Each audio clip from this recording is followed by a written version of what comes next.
Hello दोस्तों, welcome to Exampur. हम हैं एग्जामपुर कलम से क्रांति। मैं अभिनंदन आप सभी का आपके अपने परिवार एग्जामपुर में अभिनंदन करता हूं।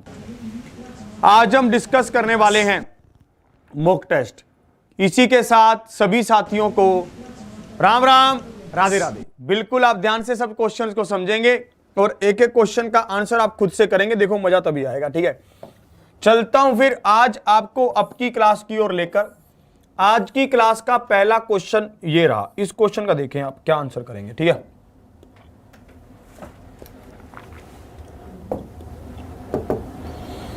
ये रहा, इस क्वेश्चन का आंसर करें जल्दी से। ये क्वेश्चन आपके सामने है।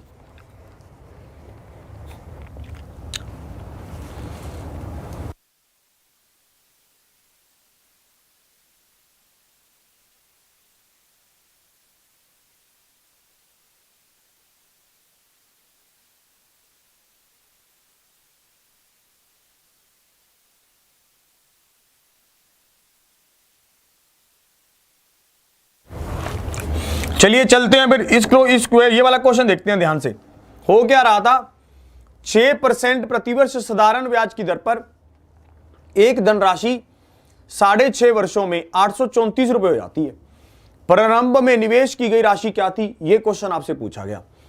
एक बात मैं आपको बहुत बार समझा चुका हूं कि सिंपल इंटरेस्ट क्या होता है। Simple interest rate into time percent होता है।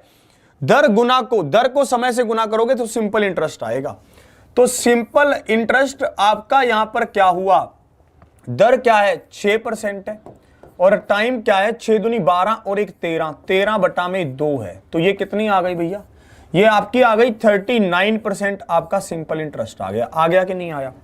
अब हमें यहां पर क्या कहा गया कि ये सिंपल इंटरेस्ट की दर से 834 रुपए हो जाती है। मतलब भैया मूलधन हमारे पास 100% था, ब्याज हमने कमाया 39%, तो हमने टोटल कितना अमाउंट बना दिया 139% बना दिया। बनाया कि नहीं बनाया। यह राशि किसके बराबर दे रखी है, 834 के बराबर दे रखी है। और आपको क्या पूछा गया था प्रारंभ में कि स्टार्टिंग में इसका मान कितना था, मतलब मूल राशि क्या थी, मूलधन क्या था, यह हमसे पूछा गया। तो मैंने इसको 100 से मल्टीप्लाई कर दिया। देखिए आप ये कितने से कट रहा है, क्लियरली ये 6 पर कट रहा है, ठीक है। 6 पर ये कटेगा तो आंसर क्या आ जाएगा, 600 आ जाएगा। 600 इज द राइट आंसर। सबको ये बात बिल्कुल समझ आ गई। देखते ही आप इस क्वेश्चन को कर सकते थे। बस आपको सिंपल ध्यान रखना है कि सिंपल इंटरेस्ट होता क्या है, रेट इंटू टाइम, दर गुना में समय परसेंट होता है। जब मूलधन 100% हो तब होता है ये। अगले क्वेश्चन की ओर लेकर चलता हूं आपको। ये क्वेश्चन आप देखेंगे और इस क्वेश्चन का आंसर करेंगे जल्दी से।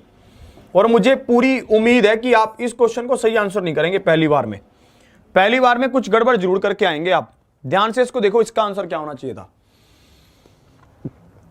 इन्होंने कहा पाइप ए किसी भरे हुए टैंक को 28 घंटे में भर सकती है, खाली कर सकती है सॉरी, जबकि पाइप बी उसी खाली टैंक को 35 घंटे में भर सकती है। यदि चालू करने के बाद वैकल्पिक रूप से टैंक भरा होने पर अगर पाइप ए और पाइप बी को एक के बाद एक घंटे के लिए लगातार खोल दिया जाता है तो टैंक खाली करने में कितना समय लगेगा। यह क्वेश्चन आपसे पूछा गया कि टैंक को खाली होने में कितना समय लगेगा। अब आप इस क्वेश्चन का क्या हल करेंगे, ध्यान से आप देखना, मेरी बात को ध्यान से समझो। हमें यहां पर क्या कहा गया कि पाइप ए है हमारे पास और एक है pipe B. Pipe A tank को खाली करने वाला है जबकि पाइप बी खाली टैंक को भरने वाला है। मैंने यहां पर देखा इसका एलसीएम या मल्टीपल हम क्या ले लेते हैं, 140 ले लेते हैं। यहां पर ये क्या है कि टैंक को खाली करने वाला है। ये कितना आया, 5 आया और ये कितना आया, 4 आ गया यहां पर, ठीक है। ये क्या करेगा, 5 पानी को निकालेगा, ये 4 पानी को डालेगा, यही तो होगा। ये 5 पानी को निकालेगा, ये 4 पानी को डालेगा। इसके अलावा ये लोग कुछ कर नहीं सकते। मतलब हमारा क्या है, 1 घंटे में ए कितना पानी निकाल रहा है, 5, और 1 घंटे में बी कितना पानी डाल रहा है, 4। तो टोटल 2 घंटे में कितना पानी निकल रहा है, 1 पानी निकल रहा है या नहीं निकल रहा।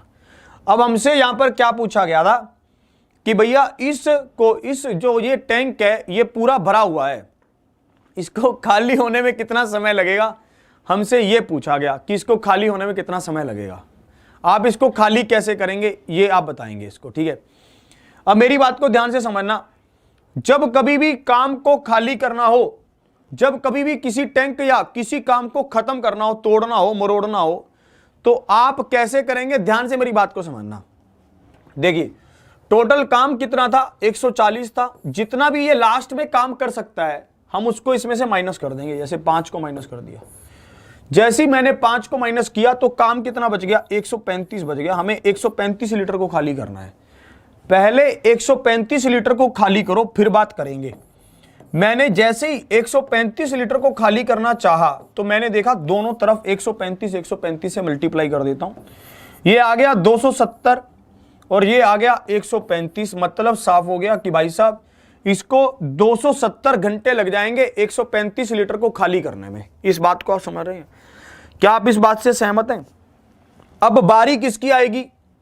अब बारी आएगी खाली करने की फिर से ए की, क्योंकि मैं इस बात को समझता हूं कि ए हमेशा ओड प्लेसेस पर होगा और इवन प्लेसेस पर कौन होगा? बी होगा। ए हमेशा ओड प्लेसेस पर होगा, इवन प्लेसेस पर बी होगा।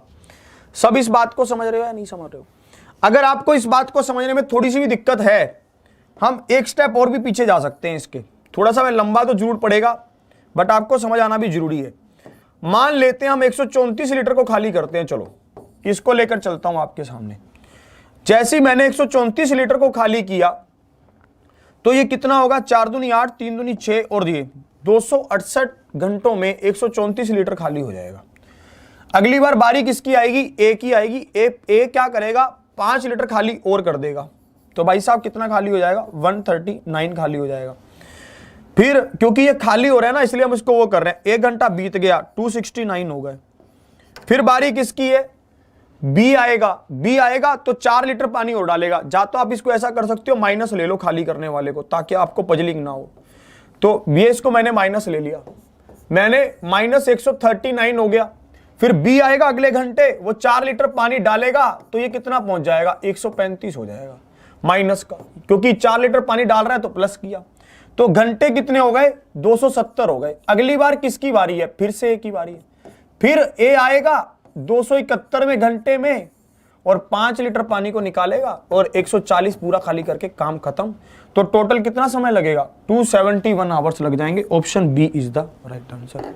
आप इस बात को समझ पा रहे हैं? नहीं पा रहे? मैं आपको सीधा सीधा यही बताना चाह रहा हूं कि जब कभी भी किसी टैंक को खाली किया जाता है या किए हुए काम को तोड़ा जाता है तो आपको एक काम करना होगा हमेशा, टोटल काम में से उस तोड़े जाने वाले काम को पहले ही माइनस करके रख लेना है, तो दिक्कत नहीं आएगी। अन्यथा आप दिक्कत में आ सकते हैं। नहीं तो आप क्या आ सकते हैं? दिक्कत में आ सकते हैं। एक बार फिर से समझा रहा हूं इसको, ताकि आप चीजों को और अच्छे से समझ सकें, ताकि आपको किसी भी तरह का डाउट ना ही रहे। ठीक है, मेरा प्रयास आपको बिल्कुल एक ऐसी क्लास देना है जिसमें आप चीज़ों को अच्छे से समझ सकें। ठीक है, एक बार फिर से जल्दी से देखेंगे इसको। मैं कहना क्या चाहता हूं, ऐसा क्वेश्चन पूछे जाने की संभावना है, क्योंकि अक्सर बहुत से स्टूडेंट इस क्वेश्चन में गलती करते हैं। मैं आपको फिर से समझा रहा हूं, आपने यहां सीधा सीधा करना था। इसको 28 लेते, इसको 35 लेते, इसको 140, ये 5 पर जाता, ये 4 पर। ये पानी निकालने वाला है तो इसलिए इसको माइनस लिया, ये पानी डालने वाला है इसको प्लस लिया। 2 घंटे में ये 1 लीटर पानी को निकाल देगा। तो भाई साहब हमें निकालना है 140 लीटर पानी को। तो अगर मैं 140 की बात करता हूं तो आप पूरा 140 नहीं लेंगे, इसमें से 5 माइनस कर देंगे। 135 लो। पहले मैंने 135 लीटर पानी को बाहर निकालना है, क्योंकि अब बारी आ रही है तोड़ने की। तो मैं क्या करूंगा, 270 घंटों में 135 लीटर पानी को निकाल दूंगा। अगले 1 घंटे का काम और होगा, 5 लीटर पानी और निकालेगा। 140 लीटर पानी 271 घंटों में निकाल देगा। 271 इज द राइट आंसर। इसका अगले क्वेश्चन की ओर बढ़ता हूं। सबको ये बात बिल्कुल क्लियर? बस मैं आपको इतना यहां पर कहना चाहता हूं कि जब कभी भी एक नल पानी डालेगा, दूसरा नल पानी निकालेगा, तो जो भी काम पानी निकालने वाला काम नल कर रहा है उसको आप टोटल काम में से पहले ही माइनस कर देना, बात बन जाएगी। फिर दिक्कत नहीं आएगी। अगर आपने उसको माइनस नहीं किया तो दिक्कत आएगी, क्वेश्चन का आंसर गलत हो जाएगा। बस आप ऐसे ध्यान रखोगे, पजल नहीं होगे। इस क्वेश्चन को देखिए, अब ये क्वेश्चन आपके सामने है, इसका आंसर करेंगे आप जल्दी से। इसमें क्या कह रहा है, 493 divide by 29 is equal to 17 के बराबर है। 493 divided by 29 is equal to 17, 17 के बराबर है। हमसे क्या पूछा गया है? हमसे पूछा गया है भाई साहब 493 अपॉन 17, और ये 2 जीरो ऊपर चली जाएंगी, ये हमसे इसका मान पूछा गया है। एक बात आप मुझे बताइए, 17 पहले इधर था, इधर आएगा 17 तो नीचे आएगा, सीधी सी बात है। मैंने यहां पर इसका लिखा 493 अपॉन 17 इज इक्वल टू 29। मतलब क्या है कि ये टोटल के मान में से इन्होंने 100 को मल्टीप्लाई कर रखा है, 100 को मल्टीप्लाई कर रखा है इधर और 100 को मल्टीप्लाई कर रखा है इधर, बात ही खत्म हो गई। 2900 आ गया। कितना आ गया? 2900 आ गया। 2900 इज द राइट आंसर। देखते ही आप इसको कर सकते थे, किसी तरह की कोई प्रॉब्लम नहीं थी, ठीक है, बच्चों वाला था। अगले क्वेश्चन की ओर बढ़ते हैं। अगला क्वेश्चन आपका क्या होगा? ध्यान से आप अगले क्वेश्चन का आंसर करेंगे बढ़िया से, ठीक है। अगला क्वेश्चन आपका ये रहा, इस क्वेश्चन को देखेंगे जल्दी से। ये क्वेश्चन आप पहले भी कर चुके हैं, जल्दी से आप इस क्वेश्चन का आंसर करेंगे शानदार तरीके से।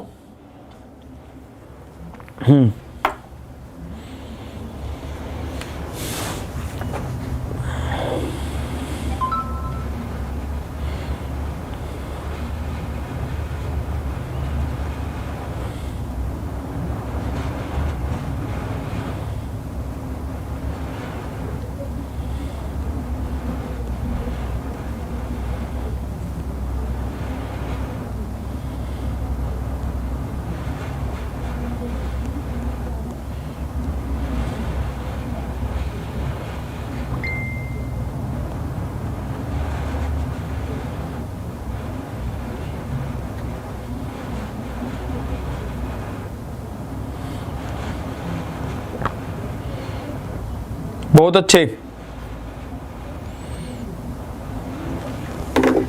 आप इसको देखेंगे ध्यान से, आपने कैसे करना था, ध्यान से आप देखेंगे। लाल, हरे और गुलाबी टोकन वाले बैग में लाल रंग के टोकनों का हरे रंग के टोकनों के साथ अनुपात 5:12 है। मेरी बात को ध्यान से समझना।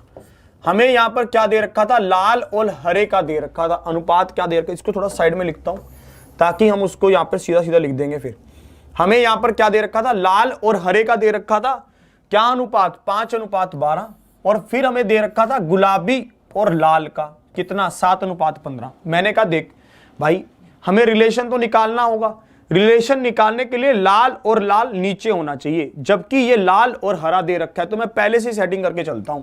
मैंने इसको लिखा कि हरे और लाल का अनुपात क्या है, जबकि दे रखा था लाल और हरे का, तो इसका उल्टा कर देता हूं, मतलब ये 12:5 हो जाएगा। सही, सॉरी, तो ये 12:5 हो जाएगा। फिर मैंने देखा कि गुलाबी, पिंक और लाल का अनुपात दे रखा था, मैं यहां पर भी लाल और पिंक का अनुपात ले लेता हूं, ये कितना हो जाएगा? 15:7 हो जाएगा। यहां तक क्लियर? अब हमसे क्या पूछा गया? हमसे हरे टोकनों का और गुलाबी मतलब पिंक टोकनों का अनुपात पूछा गया। इसको तो हम बता सकते हैं। मैंने आपको बहुत बार समझाया कि जब कभी भी आपको एंड टू एंड का अनुपात निकालना हो तो आप कैसे अनुपात निकालेंगे? जो भी डायगोनली कट रहे हैं उनको काटिए। ये कट गए। अब देखो कितना आया। कुछ गड़बड़ कर दी क्या? कुछ तो गड़बड़ है। 12 36, ये तो 36:7 आ गया। हाँ यही सही होगा। 36:7 यही है। 36:7 हो जाएगा। तो कौन सा ऑप्शन सही हुआ? Option B is the right answer. कौन सा ऑप्शन सही हुआ? Option B is the right answer. सबको ये बात बिल्कुल समझ आ रही है? कहीं कोई गड़बड़ तो नहीं है? नहीं, सही है, क्योंकि हमें यहां पर पिंक और रेड का अनुपात दे रखा था कितना? 7:15। तो हम रेड और पिंक का अनुपात निकालेंगे तो 15:7 हो जाएगा। ये बात को आप समझ रहे हैं? तो 36:7 हो जाएगा। 36:7 इज द राइट आंसर। सबको ये बात बिल्कुल क्लियर? अगले क्वेश्चन की ओर बढ़ता हूं। एक बार फिर से आप इसको देख सकते हैं। अगर आप लोग अगर इसमें से कई साथी हो सकता है सी आंसर कर रहे हो, तो आप पूरी बात को ध्यान से समझना। हमारे पास रेड और ग्रीन का अनुपात था क्या? 5:12। और हमारे पास पिंक और रेड का अनुपात था क्या? था 7:15। ये अनुपात हमारे पास था। मैंने क्या किया? रेड और ग्रीन को उल्टा करके ग्रीन और रेड लिखा, तो इसका अनुपात भी उल्टा हो जाएगा। फिर मैंने, हमारे पास पिंक और रेड था, मैंने इसके अनुपात को भी उल्टा किया, तो इसका अनुपात भी उल्टा हो जाएगा। इस तरह से मैंने ये किया है। अगले क्वेश्चन की ओर बढ़ता हूं। अगला क्वेश्चन आपके सामने आपकी स्क्रीन पर अभी आ जाएगा 1 सेकंड में, ठीक है? ध्यान से आप उस क्वेश्चन का आंसर करेंगे, जल्दी से देखेंगे।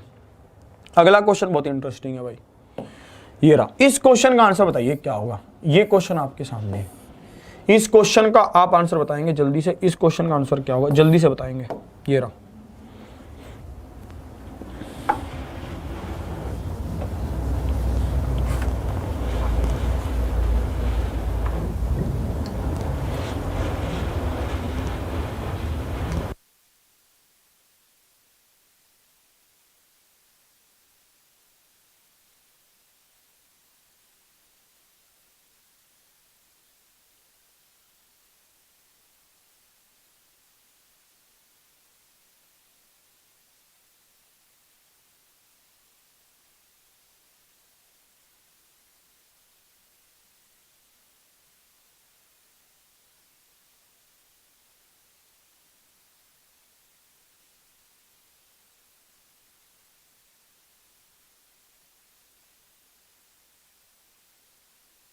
अब इसको देखें। समीता को 6 दिनों के एक बिक्री कार्यक्रम में कुछ धनराशि दी गई थी, जिनका आंसर आ रहा है ना 560। एक बार गाड़ी को साइड में लगा लो, चलान कट रहा है आपका पूरा तगड़े वाला, ठीक है। 560 तो कतई भी आंसर नहीं होगा। ध्यान से देखना, आप ये कहना क्या चाहता है, क्वेश्चन की भावना कोई नहीं समझ पाए आप। मेरी बात को ध्यान से सुनना। समीता को 6 दिनों के एक बिक्री कार्यक्रम में कुछ धनराशि दी गई थी कि तुम जाओ, ये 6 दिन का तुम्हारा खर्चा है, परंतु उसे कार्यक्रम को 4 दिन और बढ़ा देने के कारण उसका प्रतिदिन का औसत यात्रा भत्ता घटकर 56 रुपए रह गया, ठीक है। जब फिर 56 रुपए घट गया, ऐसा आएगा। ये क्या आएगा, 56 रुपए घट गया, ऐसा आएगा। ये भी थोड़ा सा इन्होंने गलत लिखा, ठीक है। शुरुआत में उसे कितनी राशि दी गई थी, ये क्वेश्चन हमें पूछा गया। इन्होंने देखो, इन्होंने यहां पर इंग्लिश में साफ साफ बढ़िया लिखा है, Sumita was given some money to take care of his travel during a 6 days sale drive he had to undertake. However, he had to increase his stay by another 4 days, and as a result, his average daily travel and allowance went down by ₹36. मतलब कह रहा है, इसका English में मतलब साफ यही बन रहा था कि भाई साहब पहले अगर उसका खर्चा X रुपए हो रहा था, तो अब उसका खर्चा 56 रुपए कम होने लगा है, पहले से एवरेज कम होने लगा है। तो मैंने यहां पर इसको देखा, भैया पहले अनीता के पास कितने दिन थे, 6 थे। मान लेते हैं उसका एवरेज खर्चा था X, अब कितने दिन का हो गया, अब उसके दिन हो गए 10, तो एवरेज खर्चा क्या हो गया, 56 रुपए कम हो गया। भैया ये भी टोटल रुपए और ये भी टोटल रुपए, तो 6x किसके बराबर हुआ, 10x माइनस में 560 के बराबर हो गया। अब आप मुझे बताइए 4x किसके बराबर होगा, 560 के बराबर होगा। मैंने इसकी काटा पीटी की तो 4 एकम 4, 4 चौकी 16 पर ये कटा, तो x का मान क्या आ गया, 140 आ गया। इसका मतलब क्या है कि सुनीता को पहले ही बार में 140 रुपए प्रतिदिन खर्च करने के लिए मिले थे, परंतु वो क्या करती है, इनको 6 दिनों में खर्च करने के लिए मिले थे, तो उसको 840 रुपए टोटल मिले थे कि बहन जा 840 रुपए तेरे पास हैं, तू खर्च कर और ये एक ट्रिप निकाल और इनका सबका सिस्टम कर। ये क्वेश्चन आपके पास था। अब आप इसको देख भी सकते हैं, चेक भी कर सकते हैं। देखो पहले अनीता का खर्चा 140 रुपए पर डे था जब उसका ट्रिप 6 दिन का था। मान लेते हैं कि अब उसका ट्रिप हो गया 10 दिन का, तो अब उसका खर्चा कितना होगा पर डे का, अब उसका पर डे का खर्चा होगा 84 रुपीज। कितने रुपए कम हो गया, अगर मैं बात करता हूं तो कितने रुपए कम हो गया, 56 रुपए कम हो गया। बिल्कुल सही आंसर है इसका मतलब। अगले क्वेश्चन की ओर बढ़ते हैं। अगला क्वेश्चन आपका क्या होगा, ध्यान से आप अगले क्वेश्चन को देखेंगे और अगले क्वेश्चन का आंसर खुद से करेंगे। जल्दी से एक छोटा सा क्वेश्चन लेते हैं हो, क्योंकि ऐसा क्वेश्चन भी आपके एग्जाम में अक्सर पूछा ही जाता है। इस क्वेश्चन का आंसर देखें, इस क्वेश्चन का आंसर क्या होगा, आंखों ही आंखों वाला क्वेश्चन। जल्दी से आंखों ही आंखों वाला क्वेश्चन आपके सामने, इस क्वेश्चन का आंसर बताएंगे जल्दी से शानदार तरीके से। इसमें क्या कह रहा है, 4000 का 54% कितना है। मैं इसको ऐसे भी कर सकता था खड़े खड़े, कैसे, मैं देखता डिजिटल सम 9 किसका है, वही इसका आंसर होगा। डिजिटल सम 9 देखो किसका है, 3 और 6 9 पर उसका भी है। फिर मैं देखता कि लास्ट में यूनिट डिजिट 0 भी होना चाहिए, मैंने देखा ये है। Option D is the right answer. Option D इसका सही उत्तर होगा, क्योंकि लास्ट में यूनिट डिजिट 0 भी तो होना चाहिए। यूनिट डिजिट ही देख लेते आप। 4000 का 54% निकालते, 0 से 0 कट गया, काटा पीटी करके आपका आंसर। अगले क्वेश्चन पर बढ़ता हूं, ये तो बहुत ही आसान था। अगला क्वेश्चन आपका क्या होगा, ध्यान से आप उसको देखेंगे, ठीक है। अगला क्वेश्चन आपका क्या है, ये रहा। इस क्वेश्चन का आंसर करें जल्दी से, 8 नंबर। ये क्वेश्चन आपके सामने, इसका आंसर क्या होगा जल्दी से आप बताएंगे।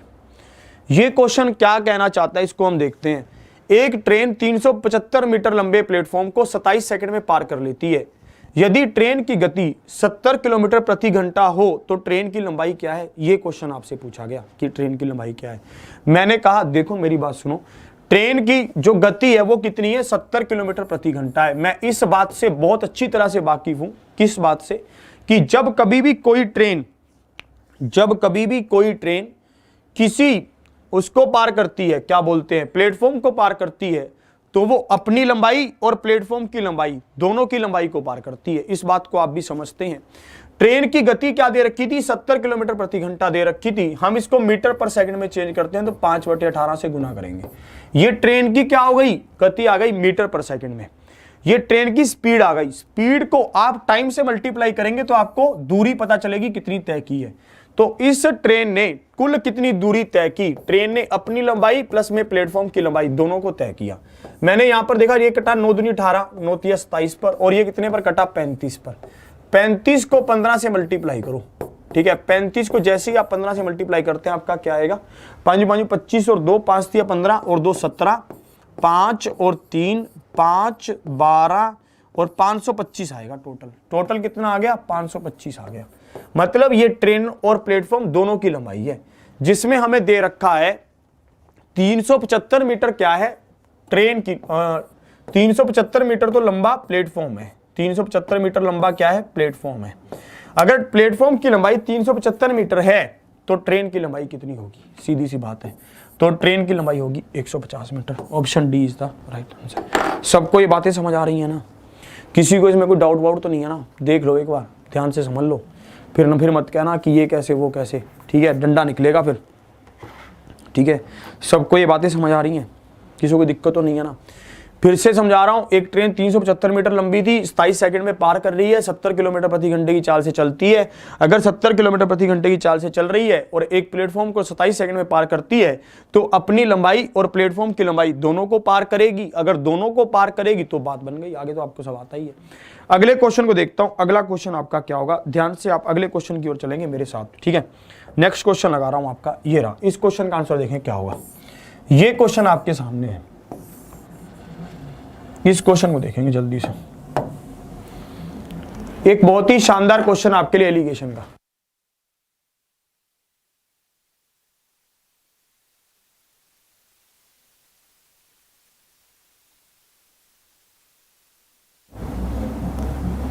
अब इसको देखिए आप जल्दी से।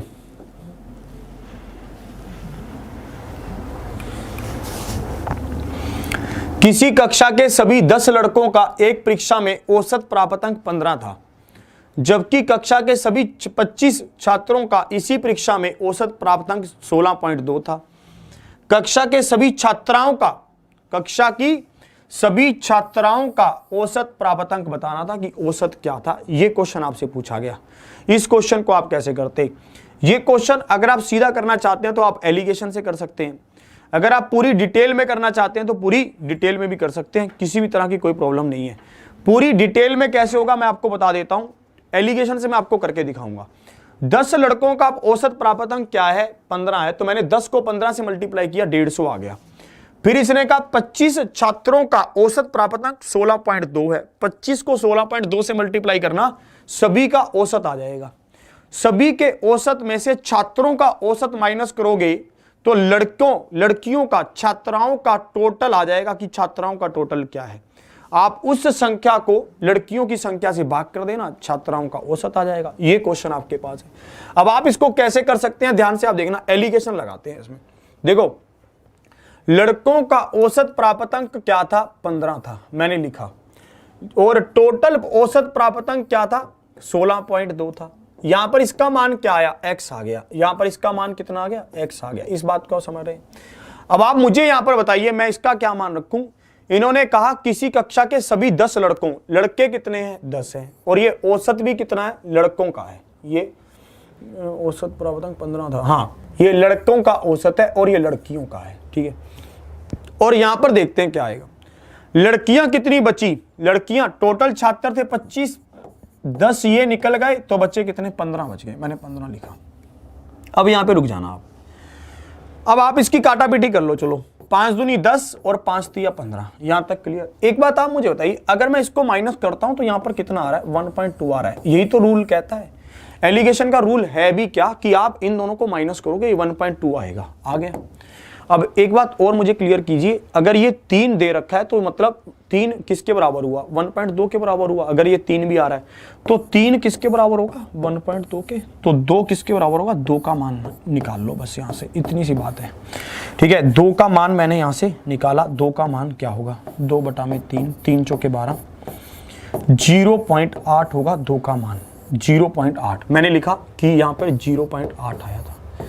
एक बात और आप मुझे बताइए, अगर मैं 16.2 में से इसको माइनस कर रहा हूं 15 को, तो इस संख्या, मतलब आपको पता है एलिगेशन का रूल क्या होता है। एक बात मैं आपको समझाता हूं, एलिगेशन का रूल क्या होता है उसके ऊपर भी थोड़ी चर्चा करते हैं आपको, ताकि ये और भी अच्छे से समझ आ जाए कि ये चीजें मैं आपको कह क्या रहा हूं। ठीक है, आपको बिल्कुल समझ आएगा। अभी देखना मैं इसमें कैसे कह रहा हूँ, थोड़ा सा मेथड मैं चेंज कर रहा हूँ, उस वे में नहीं करवा रहा जिससे हम पहले डिस्कस करते थे।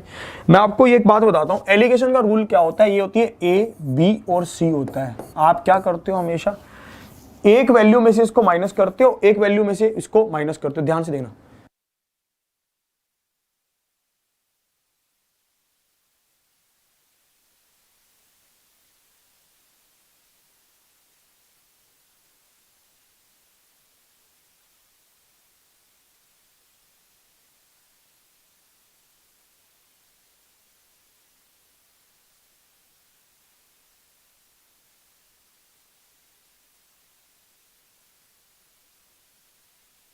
अब आप यहां पर देखिए, यहां पर हमें पता होता है कि अगर मैं मान लो ये वैल्यू बड़ी है तो मैं क्या करता हूं, a माइनस सी लिखता हूं, तो दूसरी वैल्यू इससे छोटी ही होगी।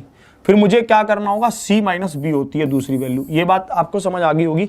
ठीक है, बहुत बार हम इसमें एलिगेशन पढ़ चुके हैं। तो मैंने यहां पर देखा, मतलब इसका क्या है, मैं ये कहना चाहता हूं, मेरा मतलब ये था कि मैंने g में से, ठीक है, मतलब x में से 0.8 को माइनस किया होगा, तब जाकर ये बराबर आया होगा 16.2 के, बस। तो g का मान कितना हो जाएगा, 17 हो जाएगा। 17 is the right answer, 17 is the right answer. आप इसको वैसे भी कर सकते हैं जैसे हम पहले करते थे, इनको मल्टीप्लाई कर लो, उनको मल्टीप्लाई कर लो, भाग कर दो, है ना, वैसे भी कर सकते हैं। थोड़ा लेंथी होता था इसलिए मैं उससे नहीं करवा रहा। एक बार फिर से समझो, मेरी बात को ध्यान से समझना। मैंने यहां पर देखा कि 16.2 को 15 में से माइनस करोगे तो 1.2 आएगा। मेरे पास आ रहा था नीचे 3, तो मतलब 3 किसके बराबर है, 1.2 के बराबर है। मेरे को यहां मान निकालना था 2 का, तो 2 किसके बराबर होगा, 0.8 के बराबर होगा। तो 0.8 इसमें आप जोड़ दोगे, आपका आंसर आ जाएगा 17। 17 इज द राइट आंसर। बाकी आप इसको जैसा चाहें आप कर सकते हैं, नो इशू, किसी भी तरह की आपको दिक्कत आएगी नहीं, मैं आपके साथ हूं उसमें हमेशा। अगले क्वेश्चन की ओर बढ़ता हूं। अगला क्वेश्चन आपका क्या होगा, ध्यान से आप देखेंगे। ठीक है, अगला क्वेश्चन आपको लेकर आ रहा हूं। ये क्वेश्चन देखिए, इस क्वेश्चन का आंसर क्या होगा, जल्दी से आप इस क्वेश्चन का आंसर बताएंगे।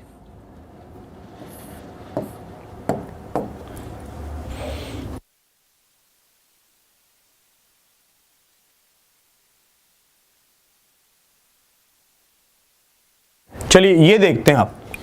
5 मीटर ऊंचे किसी प्लेटफॉर्म से किसी टावर का उन्नयन कोण 30 डिग्री है। यदि प्लेटफॉर्म और टावर के बीच की दूरी, अगर प्लेट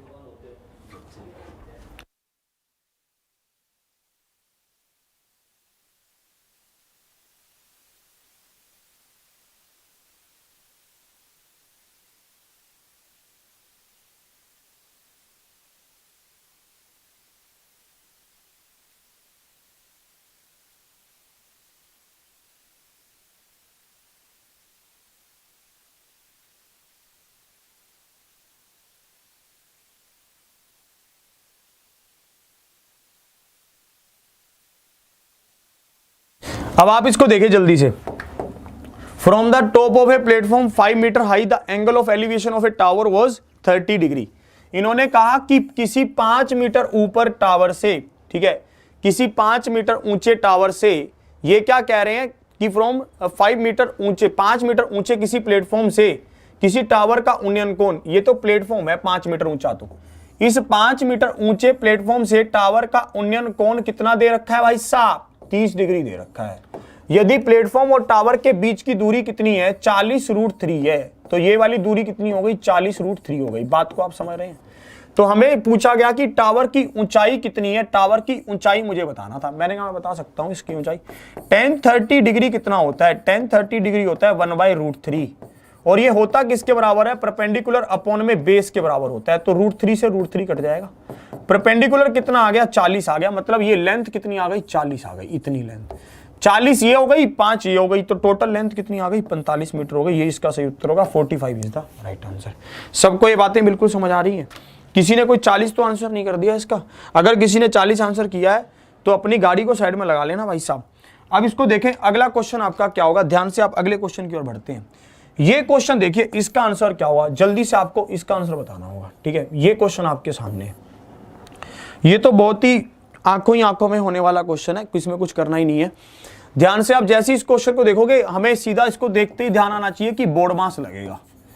बोर्ड मास कैसे लगेगा, मतलब हम पहले डिवाइड करेंगे इसको, ठीक है। पहले ब्रैकेट सोल्व होगी, फिर ऑफ सोल्व होगा, फिर डिवाइड होगा। तो भैया सबसे पहले ब्रैकेट की ओर चलते हैं। जैसे ही मैं ब्रैकेट के अंदर गया, फिर मैंने देखा कि सबसे पहले डिवीजन होगा, तो मैंने यहां पर देखा 3 चौके 12, 4 यहां पर आ गया। फिर मल्टीप्लाई होगा तो 8 चौके 32 आया, मतलब 20 में से -32 गए, यही तो होगा। यहां पे कितना बाहर आएगा, माइनस का 12 बाहर आएगा। 24 को आप भाग करोगे -12 से, कितने पर कटा, 2 पर कटा, तो -2 इसका आंसर आ गया। -2 इज द राइट आंसर। किसी को दिक्कत तो नहीं है, -2 इज द राइट आंसर। एक क्वेश्चन और देखते हैं शानदार, जल्दी से, ठीक है। एक क्वेश्चन और देखते हैं, आज मुझे थोड़ा सा काम है, तो क्लास का बस एक अंतिम क्वेश्चन देखेंगे जल्दी जल्दी से, फिर हम इसमें आगे बढ़ेंगे। ये आपका क्वेश्चन आएगा, ये क्वेश्चन आपके सामने, इस क्वेश्चन का आंसर आप करेंगे। इस क्वेश्चन में क्या कह रहा है, ध्यान से आप समझेंगे। 2 पाइप P और B किसी टैंक को 37.5 मिनट और 45 मिनट में भर सकते हैं। दोनों पाइप खुले हुए हैं, टैंकी 30 मिनट में भर जाएगी यदि पाइप B को डैश मिनट बाद बंद कर दिया जाता है। यह क्वेश्चन आपसे पूछा गया। एक बात आप मुझे यहां पर बताइए, कौन कौन से पाइप हैं, P है, B है, A और B भी ले सकते हैं, इन्होंने P ले दिया, कोई खास बात नहीं है। इसको मैं क्या लिखूंगा, 75/2 लिखूंगा। इसको थोड़ा सही करके लिखता हूं, ये कितना होगा, 75/2 होगा। मैंने इसको लिखा 75/2, और ये कितना होगा, 45 होगा। इस यहां तक किसी को कोई दिक्कत नहीं है, यहां तक सभी सहमत है। मैंने देखा कि इसका एलसीएम या मल्टीपल क्या होगा, 225 आएगा, मैंने इसको लिख लिया। क्लियर। ये कितने पर कट रहा था, 3 पर कट रहा था। 75 तिया 225, ये 2 ऊपर जाएगा तो 3 दूनी 6 बन जाएगा, ये 6 बन गया। अब आप यहां पर देखो, इसको आप जब 5 से काटेंगे तो यहां पर क्या आएगा, 5 आएगा, 45। सबको ये बात बिल्कुल क्लियर। अब मुझे यहां पर क्या कहा गया, मुझे यहां पर कहा गया है टैंकी 30 मिनट में भर जाएगी। टैंकी कितने मिनट में भरती है, 30 मिनट में भर जाती है यदि पाइप बी को बीच में बंद किया जाता है। इसका मतलब क्या है कि पाइप पी तो रेगुलर काम कर रही है, उसका तो कोई मैटर ही नहीं है। पाइप पी तो रेगुलर काम कर ही रही है, तो पाइप पी तो 30 के 30 मिनट काम की, इसका 1 मिनट का काम कितना है, 6 है, ठीक है। ये 6 यूनिट काम करती है, तो 30 मिनट में काम करेगी 180। टोटल काम कितना था, 225 था, 180 काम ये कर चुकी है, तो काम बचा कितना, 45। ये 45 काम किसने किया होगा, ये 45 काम माशाअल्लाह बी ने किया होगा, और तो कोई कर ही नहीं सकता। अगर मैं बी की बात करता हूं तो बी एक बार में 5 यूनिट काम करता है, तो 45 काम को उसने 9 मिनट में किया होगा। और 9 मिनट का मतलब क्या, कि उसको 9 मिनट बाद बंद कर दिया गया होगा। यही तो इसका माजरा है। बस इतनी सी कहानी थी इसकी। सबको ये बातें बिल्कुल समझ आ गई हैं। आशा करता हूं कि आपको आज की क्लास बहुत ही अच्छी लगी होगी। आज के सेशन को यहीं तक रखता हूं, कुछ थोड़ा सा काम है, तो आपसे मिलता रहूंगा। कल फिर मिलता हूं इसी उत्साह और उमंग के साथ। ज्यादा से ज्यादा क्लास को शेयर करना, लाइक करना, और अपने कमेंट करना कि आपको क्लास कैसी लगी। इसी के साथ जय हिंद, जय भारत।